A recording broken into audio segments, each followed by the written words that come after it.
നന്മയ്ക്കു വേണ്ടി നാം പാടണം, ഭിന്ന സുസ്വരം കേൾക്കുവാനാവണം.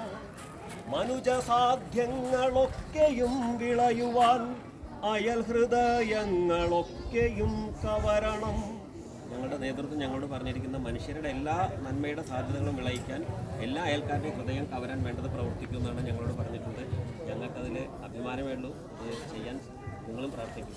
ഞാൻ ഇത് വൈൻഡപ്പ് ചെയ്യാണ്. ഇത് ജയന്തി രാജൻ, ഇത് ഗോവിന്ദൻ, ഇത് കമാൽ.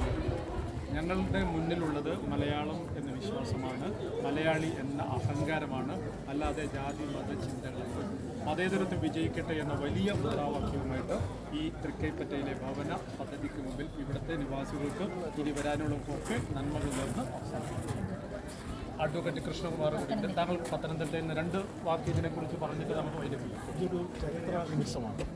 കാരണം മതേതര മൂല്യങ്ങൾ ഉയർത്തിപ്പിടിക്കുന്ന മുസ്ലിം ലീഗ് ഒരുപക്ഷെ കുറേ 10 വർഷമായി പ്രതിപക്ഷത്തായിരിക്കുന്ന ഒരു പാർട്ടി ഈ 51 വീട് വെച്ച് നൽകിയാൽ വീടുകൾ നമ്മൾ കണ്ടത് അതിനകത്ത് നമ്മൾ കണ്ടത് പിന്നെ ഫുൾ ഫർണിഷ്ഡാണ്. ഇത്രയും കാവ്യാത്മകമായി ഇവിടെ വന്നായിരുന്നു നമുക്ക് പ്രത്യേക ഒരു മനസ്സിനൊരു സന്തോഷവും സുഖവുമാണ്. 51 വെട്ടുവെട്ടാനല്ല, 51 കുടുംബങ്ങളെ ചേർത്ത് പിടിക്കാനാണ് ഇന്ത്യൻ യൂണിയൻ മുസ്ലിം ലീഗ് ശ്രമിക്കുന്നത്, ചെയ്തുകൊണ്ടിരിക്കുന്നത്. ആ ഒരു ഉത്തമ ബോധ്യത്തിൻ്റെ അടിസ്ഥാനത്തിലാണ് ഞാൻ ലീഗിലേക്ക് വന്നത് തന്നെ. വളരെ സന്തോഷമുണ്ട്. ഞാൻ ആറന്മുളയിൽ ബാബ അലക്സാണ്ടർ കൂടിയുണ്ട്. 2 വാക്ക് ബാബ അലക്സാണ്ടർ ജി, ഞങ്ങളെ കണ്ടല്ലോ.